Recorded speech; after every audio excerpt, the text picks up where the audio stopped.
സമയത്ത് ഈശോ തൻ്റെ മേൽ കരുണ കാണിക്കണമേ എന്ന് വിളിച്ചപേക്ഷിക്കുന്നവനോട് എങ്ങനെയാ പ്രതികരിക്കുക? നമ്മളൊന്ന് ആലോചിച്ച് നോക്കിയേ. നമ്മൾ ഏറ്റവും നിന്ദിതനായി അവഹേളിതനായി നിൽക്കുമ്പോൾ, വധിക്കപ്പെടാൻ പോകുന്ന സമയത്ത് നമ്മുടെ അടുത്ത് വേറൊരുത്തൻ കരുണയ്ക്കായി യാചിക്കുമ്പോൾ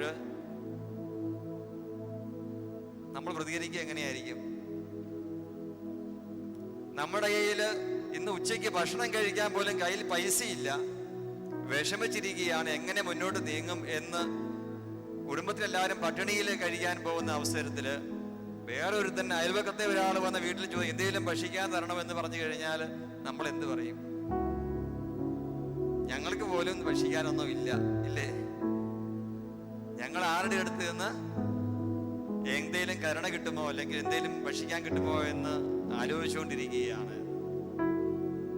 ചിലപ്പോൾ വീണ്ടും വീണ്ടും നിലവിളിച്ചു കഴിഞ്ഞാൽ നമുക്ക് ദേഷ്യം വരും, ഇല്ലേ? നമ്മള് വധിക്കപ്പെടാൻ അപമാനിക്കപ്പെടാൻ പോവുകയാണ് എങ്കിൽ നമുക്ക് ചിലപ്പോൾ വേറൊരാൾ നമ്മളെ ശല്യപ്പെടുത്തിക്കൊണ്ടിരിക്കുകയാണെങ്കിൽ നമുക്ക് ചിലപ്പോൾ ഒരുപക്ഷെ ദേഷ്യം വരും. പക്ഷെ ഈശോ എന്താണ് ചെയ്തത്? ലോകത്തിന് കരുണ നൽകുവാൻ വേണ്ടി ഭൂമിയിലേക്ക് ഇറങ്ങി വന്ന ഈശോ സഹനത്തിന്റെ പാത തിരഞ്ഞെടുക്കുമ്പോൾ അവിടെയും അവസാന നിമിഷവും തൻ്റെ അടുക്കിലേക്ക് കരുണ ചോദിച്ചു വരുന്ന മനുഷ്യന് മേൽ കരുണ കാണിക്കുകയാണ് ചെയ്തത്. യേശു അവിടെ നിൽക്കുകയാണ്.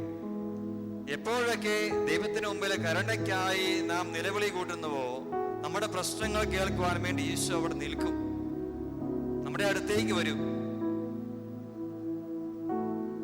നമ്മുടെ പ്രാർത്ഥന എന്താണ് നമുക്ക് വേണ്ടി ചെയ്തു തരേണ്ടത് എന്ന് യേശു ചോദിക്കും.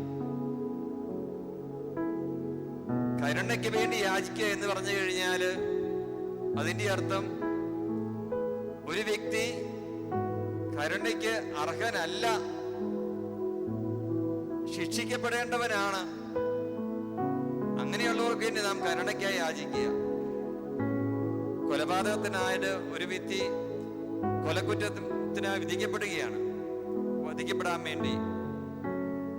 അപ്പോൾ നമ്മൾ പ്രസിഡന്റിനോട് കരുണയ്ക്കായിട്ട് യാചിക്കും. വിധിക്കപ്പെടേണ്ട ആ വ്യക്തിയെ ആ മരണത്തിൽ നിന്ന് രക്ഷിക്കാൻ വേണ്ടി കരുണ കൊടുക്കും. കരുണ കൊടുക്കുക എന്ന് പറഞ്ഞു കഴിഞ്ഞാൽ അവിടെ അത് അർഹരല്ലാത്ത വ്യക്തി, അവർക്കാണ് കരുണ ലഭിക്കുക. പാപിയായ എൻ്റെ മേല് കരുണ കാണിക്കുക എന്ന് പറഞ്ഞാൽ, കർത്താവ് ദാവീദിന്റെ പുത്രൻ നീ എൻ്റെ മേൽ കനിയണമേ എന്ന് പറഞ്ഞാൽ ഞാൻ കരുണയ്ക്ക് അർഹനല്ല, എങ്കിലും നീ കരുണ കാണിക്കണമേ എന്നാണ്.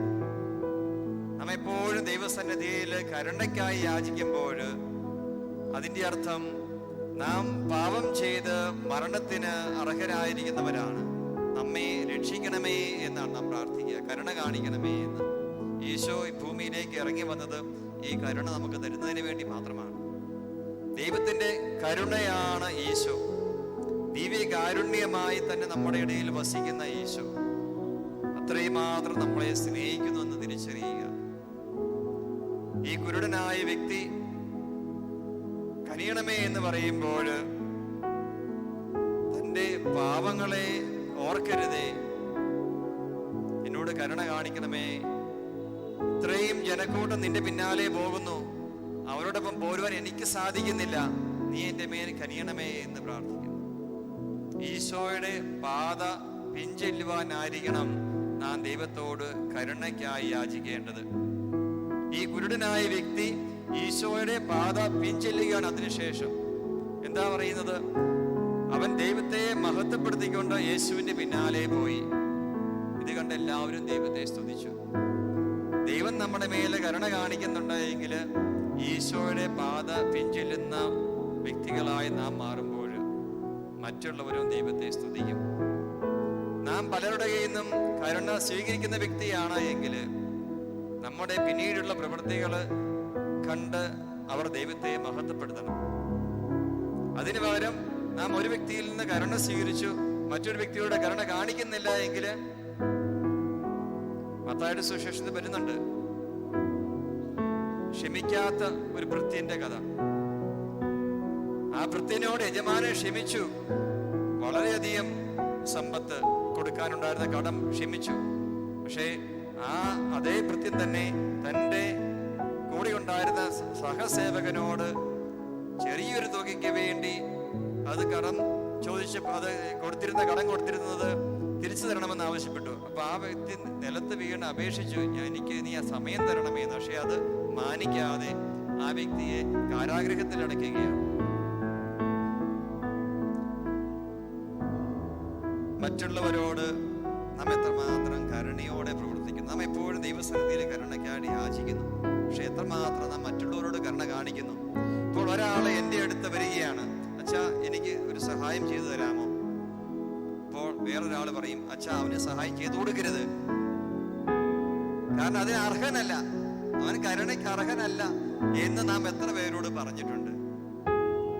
എത്ര പേരോട് നമ്മള് ഈ വ്യക്തി കരുണയ്ക്ക് അർഹനല്ല, ആ വ്യക്തിയെ സഹായിക്കേണ്ട ആവശ്യമില്ല എന്ന് നാം പറഞ്ഞിട്ടുണ്ട്? ആരാ തീരുമാനിക്കുന്നത് ദൈവസന്നിധിയിൽ ആ വ്യക്തി കരുണയ്ക്ക് അർഹനാണോ അല്ലയോ എന്ന്?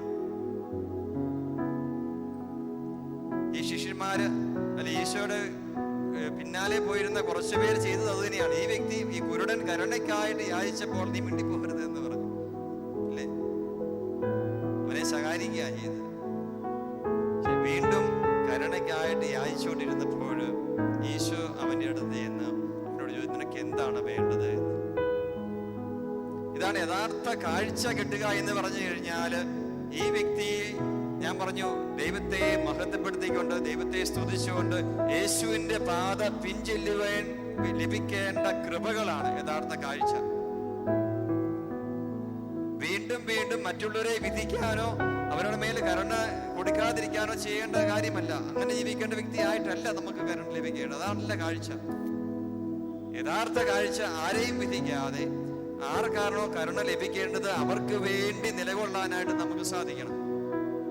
അവിടെയാണ് യേശുവിന്റെ പ്രകാശം നമ്മിലേക്ക് ചൊരിയുക. അല്ലെങ്കിൽ പലപ്പോഴും നമ്മൾ കാഴ്ച ലഭിച്ചു കഴിഞ്ഞാലും വീണ്ടും വീണ്ടും അന്ധകാരത്തിൽ വസിക്കുന്നു. ഈശോ ലോകത്തിന്റെ പ്രകാശമായി നമ്മിലേക്ക് വന്നിരിക്കുന്നത് ഈ പ്രകാശത്തിൽ നാം ജീവിക്കുന്നവരാകണം. നമ്മുടെ പ്രവൃത്തി കണ്ട് മലയില് പണിതുയർത്തോണ്ട ഒരു നഗരം പോലെ, അല്ലെങ്കിൽ വിളക്കാലിൽ വെച്ച് തിരി പോലെ പ്രകാശം പകർന്നവരായി നമുക്ക് മാറാൻ സാധിക്കണം. ഓരോ ക്രിസ്ത്യാനിയും വിളിക്കപ്പെട്ടിരിക്കുന്നത് അങ്ങനെയാണ്.